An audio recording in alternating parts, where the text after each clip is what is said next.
Look, the American people overwhelmingly support our agenda. Lowering prescription drug costs, making healthcare more affordable, rebuilding America, revitalizing American manufacturing, taking on climate crisis, and finally making big corporations pay their fair share. Preserving democracy and protecting fundamental rights. This is the progress and the programs that we ran on. This is the vote that showed just some real enthusiasm for what we're fighting for. And guess what? It matters. You know, when we came to office, we inherited a nation and a pandemic raging and an economy that was reeling. But we went to work, all of you. And by the way, I know a lot of you just didn't show up on Election Day. You've been working the last 20 or so months worth. But you went to work, building an economy from the bottom up and the middle out. And so, you know, the MAGA Republican trickle-down economic policy we decided didn't work for Americans. Our economic policies created 10 million new jobs. Unemployment went from 6.4% down to 3.7%, one of the lowest in 50 years. American manufacturing is surging with 700 new manufacturing jobs created and many more to come. And look, as I said all during the campaign, where in the hell is it written that America can't lead the world in manufacturing? We are, and we will, and we're going to continue to. Folks, look. Just today, we learned inflation came down last month. And mainstream economists are saying this is a really positive sign of the resilience of the economic recovery. It's going to take time to get inflation back to normal levels. We can see setbacks along the way. I realize that. But we are laser focused on it. That's why it's so critical for us to pass important legislation this year to lower those costs for families. And I know it's going to take time to implement our entire economic agenda, which we already passed, and for folks to feel it in their day-to-day lives. But I think folks are going to see it in the next few months. That's what's going to, and I think that's what they voted for. Watch what happens when people see new roads, bridges being built in their towns. They start to see the investments being made in electric rail all across America, where it's going to take significant number of vehicles off the road, reducing pollution. Watch what happens when there's affordable high-speed internet in every home in America. Watch what happens when they realize we meant what we said and the lead pipes start being pulled out of schools, daycare centers, homes, all across America. Watch what happens in January when seniors with diabetes on Medicare only have to pay $35 a month instead of $400 a month for their insulin.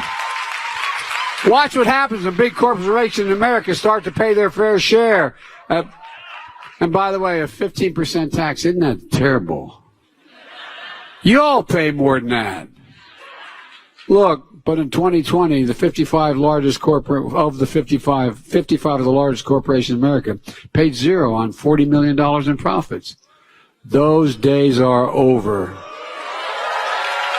And watch what happens when new factories are being built in communities with American workers making the most advanced computer chips in the world. And by the way, that's going to create thousands of good-paying jobs. And I mean jobs between $120,000 and $135,000 a year, and you don't need a college degree to do them. Look, y'all made this possible, and we're just getting started. We're just getting started.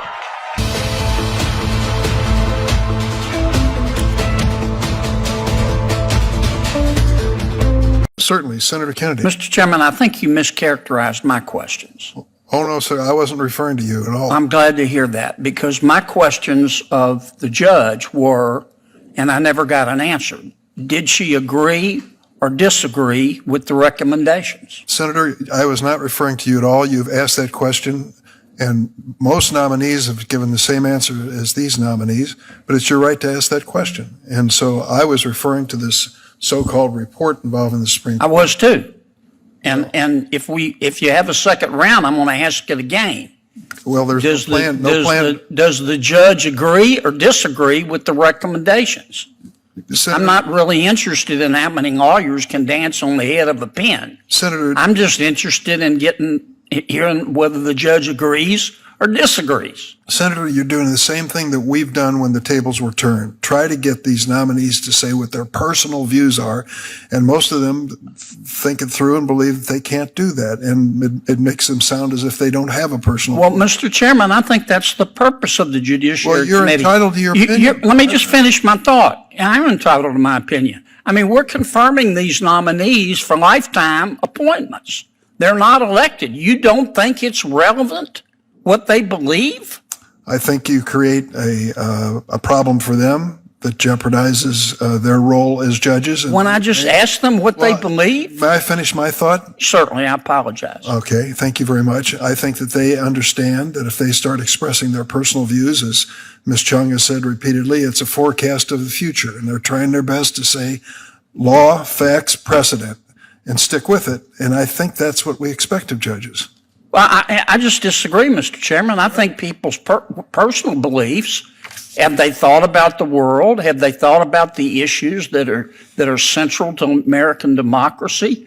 I think that's perfectly appropriate. I'm surprised that no, and this isn't meant to be personal, but that you haven't directed them, the witnesses to answer our questions. We asked the same question to Trump nominees and got the same response. This is a predictable course of action on this committee. We try to probe as deeply as we can, and witnesses don't always go along with the extent of our probe. Well, recently they never do. Well, under Trump's nominees, they never did either. Well, I questioned them too, as you recall. Thank you.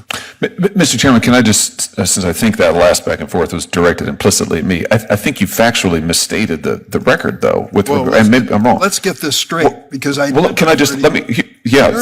So here's, I think, maybe I'm wrong about this. I thought that the justice was the co-chair of this Diversity Strategic Planning Steering Committee, and that entity issued a report to the Delaware Supreme Court. You said that some group made recommendations to the justice. I don't think that's right. I think she co-chaired a committee that made recommendations to the Delaware Supreme Court, and her testimony's been the Supreme Court hasn't acted on those recommendations. Let her respond. Sure. It is correct that I'm the co-chair of the committee that made the recommendations, but what I was trying to clarify is that there's a subgroup. There are 5 subgroups that made recommendations.